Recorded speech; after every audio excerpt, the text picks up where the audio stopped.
Mirë, kemi tani shot të stabilizuar në një lidhje të drejt për drejt akademik Artan Fugën, i cili më larg se sot është ankuar në rrjetet sociale për cilësinë e dobët të internetit, që thotë që e paguan më shtrenjtë nga cilësia që merr.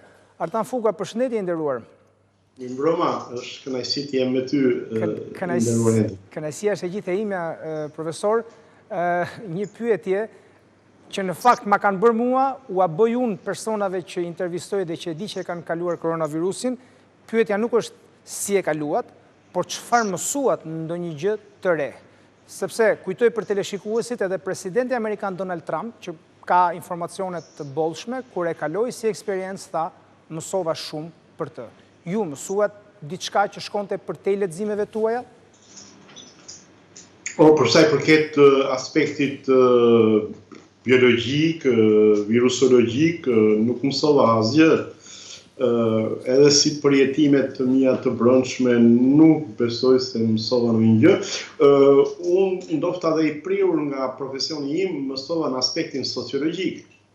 Në këtë aspekt sociologjik, sepse unë kam lexuar një mjek të madh evropian të sotëm, i cili thotë një pandemi është edhe një çështje shëndetit publik, po mbi të gjitha është një çështje sociale. Unë ajo që mësova është se si një shoqëri, që nuk është vetëm shoqëria shqiptare, është e fundit që unë e vënë në shënjestën time, por shoqëria e sotme dhe perëndimore, shoqëria e teknologjive të larta të informacionit, shoqëria mbështetur mbi shkencën, mbi si thua, mbi informimin, rrëshqiti drejt një mitologjie të opinionit publik. Pra rrëshqitja nga shoqëria e informacionit në shoqëri mitologjike.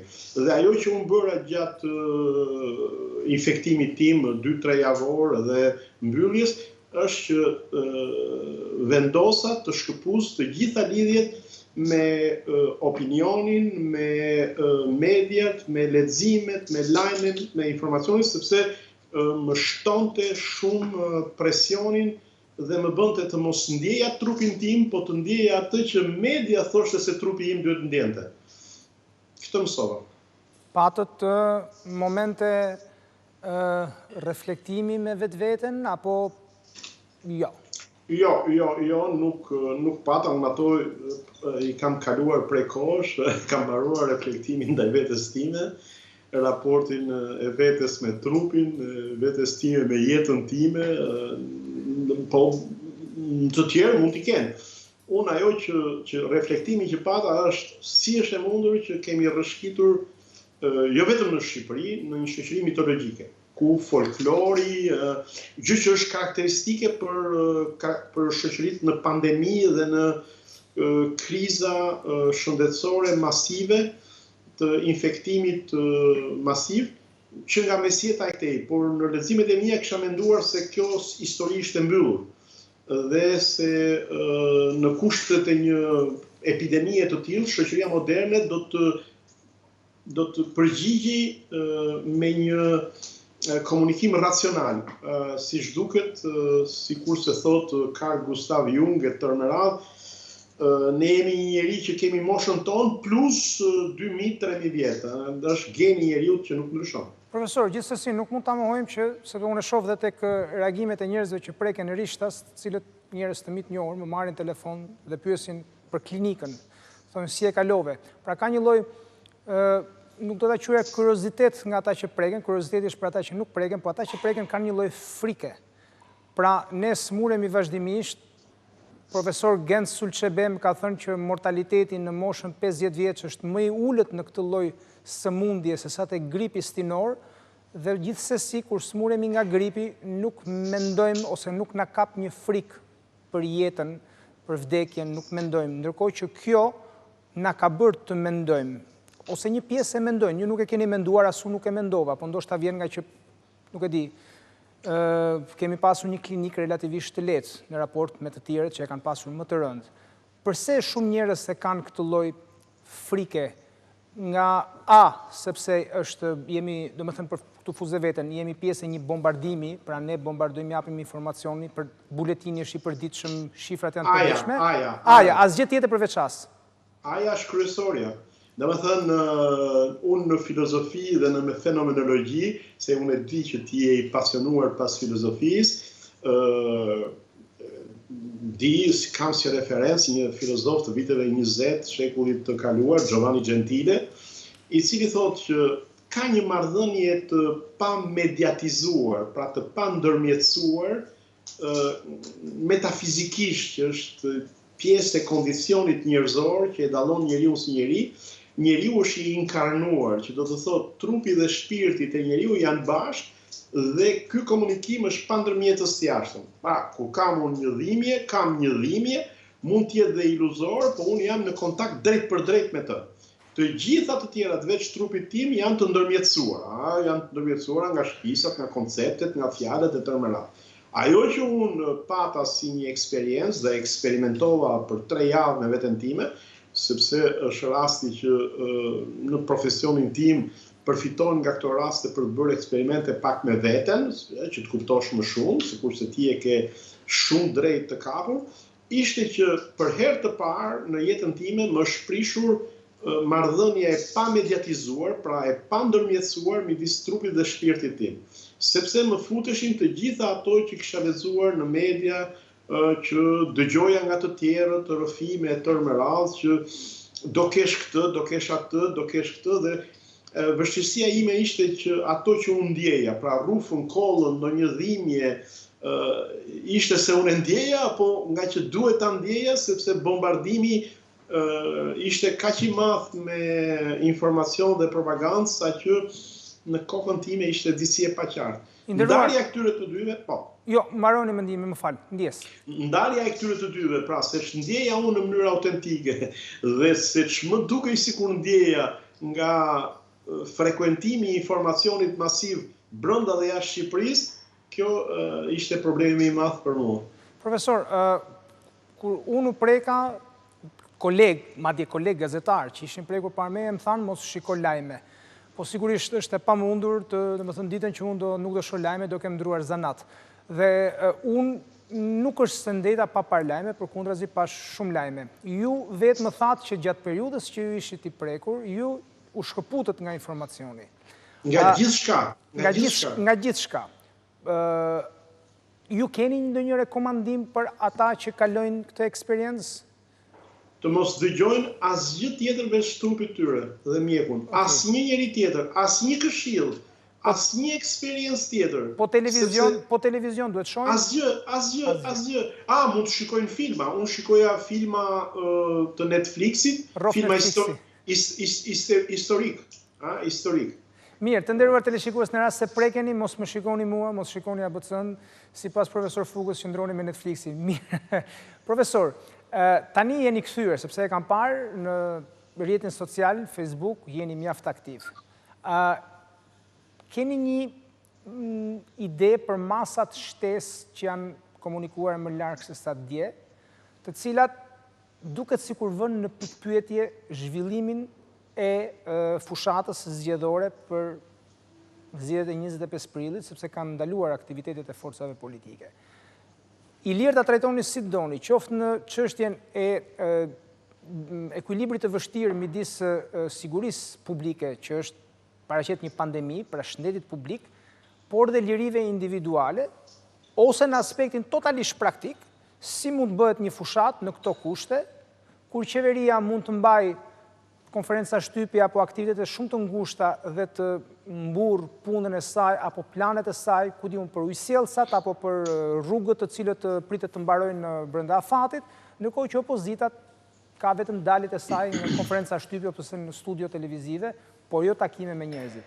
Kështu që qoftë në aspektin praktik, qoftë në atë të më filozofik të lirive. E kuptoj.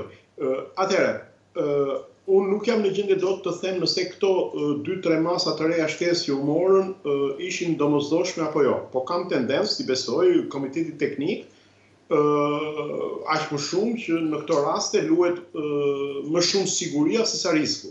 Edhe sikur të ketë një masë më shumë që rrit sigurinë në këto kushte paqartësie dhe siç themi ne frankofonët, sikurse je ti, incertitude, pra pa sigurie, më mirë është të luash sigurinë se sa riskun. E dyta, unë di që në vendet të tjera të Europës Perëndimore, masat janë më të forta se që kemi ne këtu. Këto dy faktorë më bëjnë që disi të jem receptiv pozitivisht ndaj një përforcimi të masave. Kjo e para. A mund të shpreshin ato më mirë? Unë mendoj që mund të shpreshin.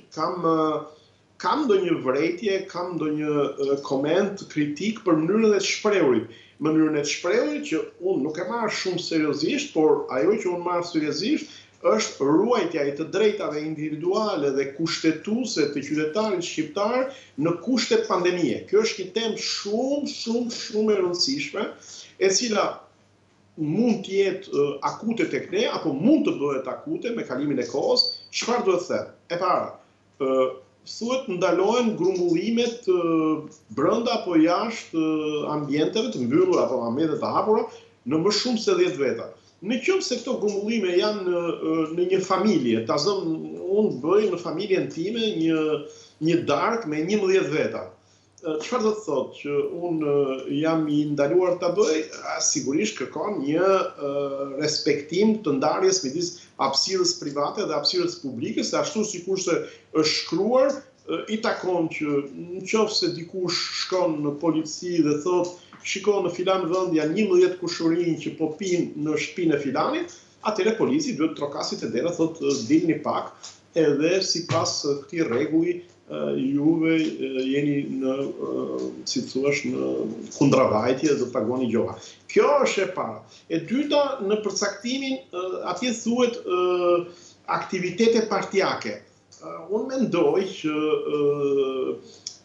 termi, fjalë aktivitet partijak, lë shumë për të dëshiruar, sepse një parti apo edhe qeveria apo një ministër mund thotë që unë po bëj një miting, po nuk po e bëj, nuk e quaj një aktivitet partijak, se është gjithë qytetar, është një aktivitet qytetar.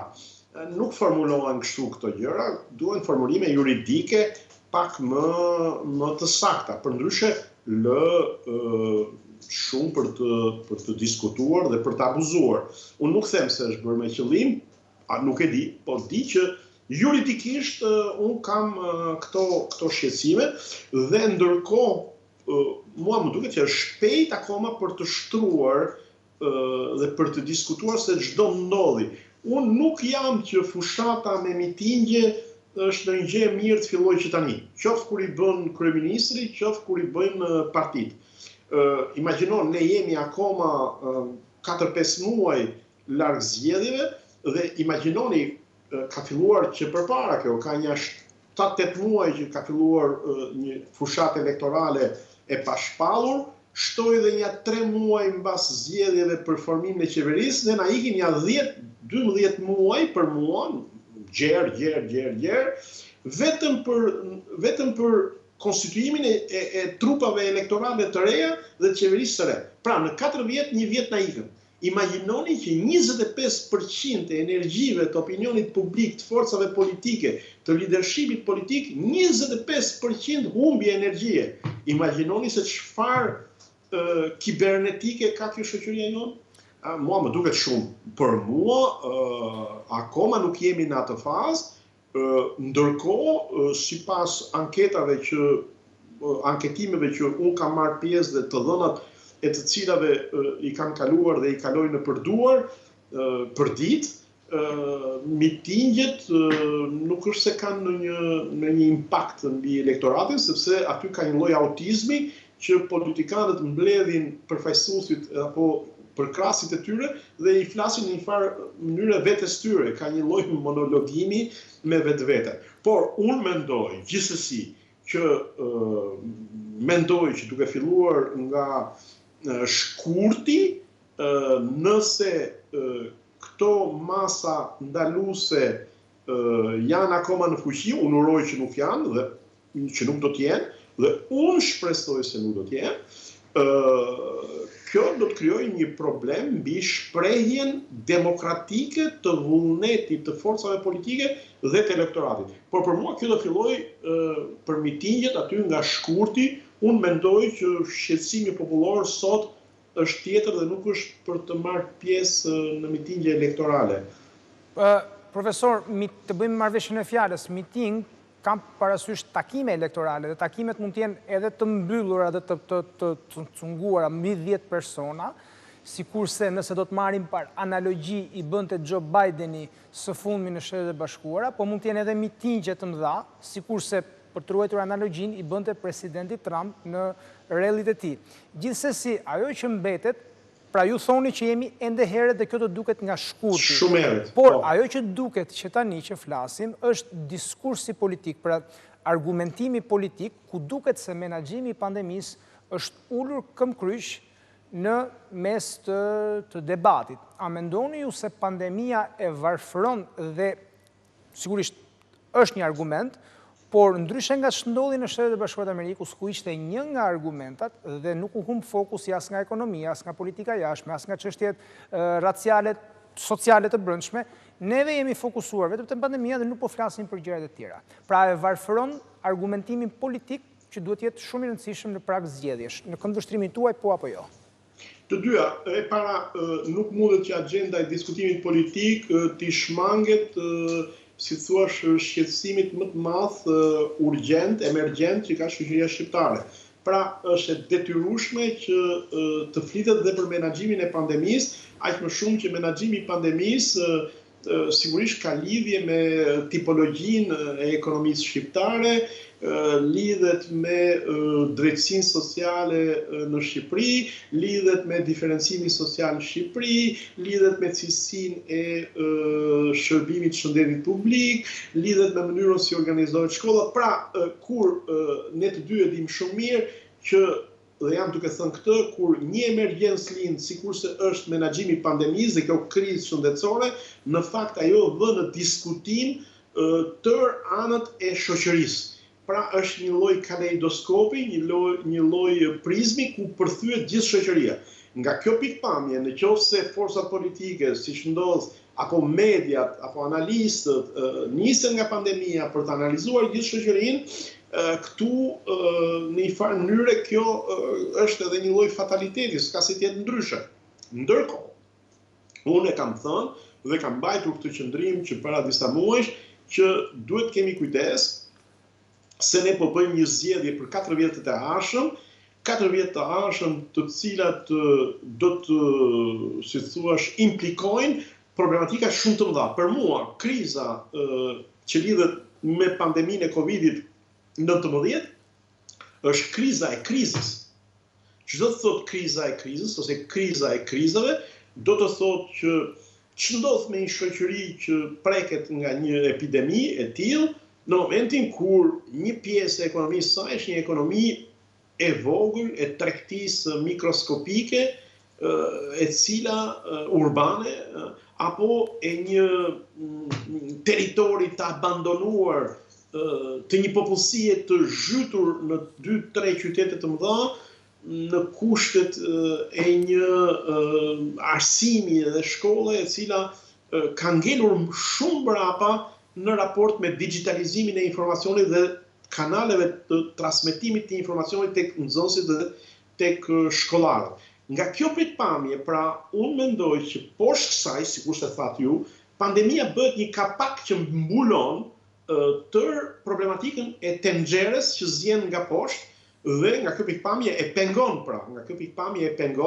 dhe sigurisht kjo në një farë mënyrë e thjeshtëzon diskursin politik të gjitha forcave politike dhe unë mendoj që ne si qytetar nuk duhet të bijem në këtë kurth që gjithçka të reduktohet tek çështjet e pandemisë, pavarësisht se ajo është një kaleidoskop i gjithë shoqërisë. Është kaleidoskop, sidomos për ne që jemi një vend i varfër dhe që tregon deri diku se ku i çojmë prioritetet tona të atyre burimeve të kufizuara financiare që kemi, nëse i çojmë për t'i përballë pandemisë, për të ndihmuar shtresat me nevojë, për të rimbursuar ilaçet apo për të vazhduar në një farë mënyre të qeverisim, pra të mos kam përshtypjen se qeveria është gjithmonë midis një situate ku duhet të qeverisë apo të reagojë nga pandemia.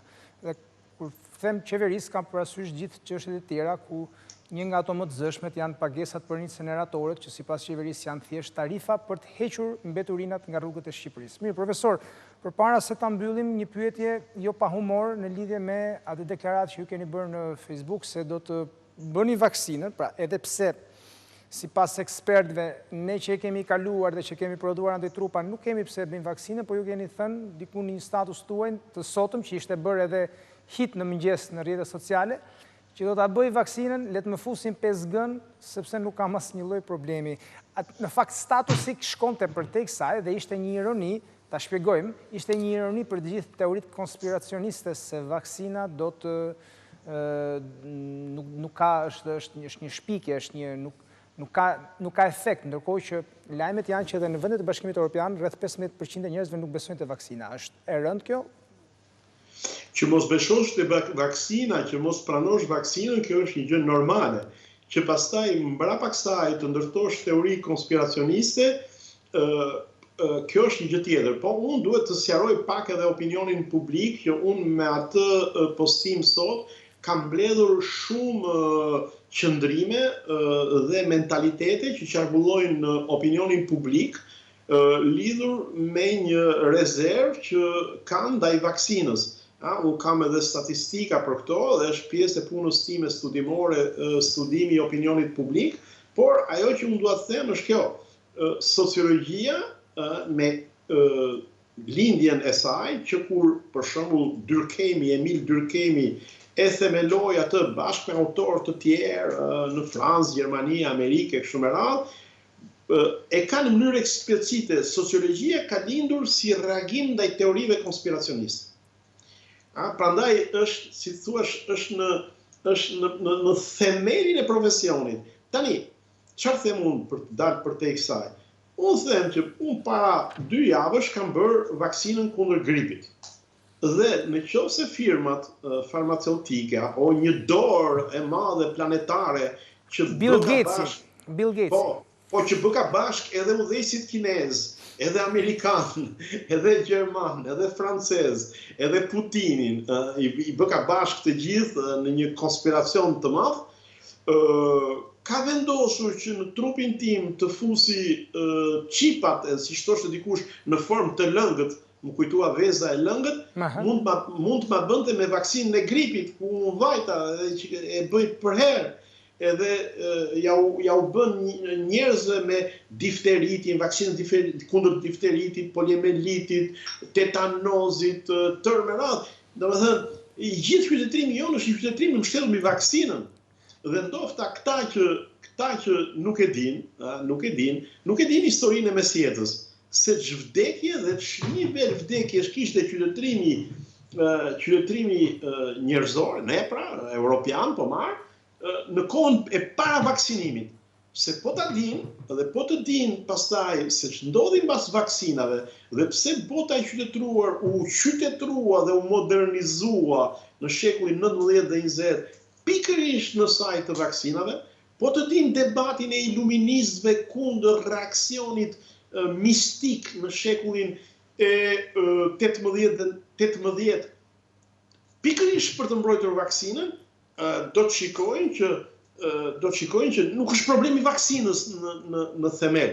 Unë nuk certifikoj çdo lloj vaksine. Unë nuk certifikoj që vaksina që në fillim do jetë perfekte, nuk është ky profesioni im, nuk hy unë atje. Unë hy tek aspekti i përgjithshëm social që e para, ne jemi qytetrimi ngritur nga vaksinat. 2, si është e mundur që një dorë e madhe vë në dorë edhe kontrollon pushtete kaq kontradiktore dhe konfliktuale jashtë zonave të veta të influencës dhe i bën bashkë dhe ruan këtë sekretin e madh të lozhave covidiane, dhe mbi të gjitha është që po të jetë puna se ka nevojë për të vendosur qipat apo ku diun nanoteknologjinë në formë të lëngme në trupin e njeriut, mua mund të ma bënte me vaksinën e gripit. Para një viti kam bërë dhe një vaksinë tetanozi se çava dorën diku në një hekur të ndryshkur, dhe fëmijëve mund t'ja bëj me vaksinat kundër poliomelitit, difterisë, malarias e tërë me radhë. Por, pra, nga kjo pikpamje unë e përjashtoj, por thash dhe njerë, kujdes, nuk jam duke aventuruar, duke thënë çdo lloj vaksine është e mirë, mos ketë testime, të shkojmë qorrazi ndaj vaksinës, por në qoftë se është një vaksinë që është testuar, e certifikuar dhe që i ka kaluar të gjitha testet, e provuar e testuar, unë e kuptoj, i nderuar, unë e kuptoj shumë qartë dhe ju besoj ishit shumë i qartë dhe për gjithë teleshikuesit që na ndjekin se ku e kishit ju thelbin e diskutimit tuaj të përgjigjes pyetjes pra në lidhur me vaksinat. Unë ju falenderoj shumë për mirësinë që patët të qëndroni me ne këto minuta, profesor Fuga. Me kënaqësi gjithmonë biseda me ty personalisht. Faleminderit. Të nderuar teleshikues, duke falenderuar profesor akademik Artan Fugën, kalojmë një ndërprerje të shkurtër publicitare, rikthehemi për një blok lajmesh nga politika.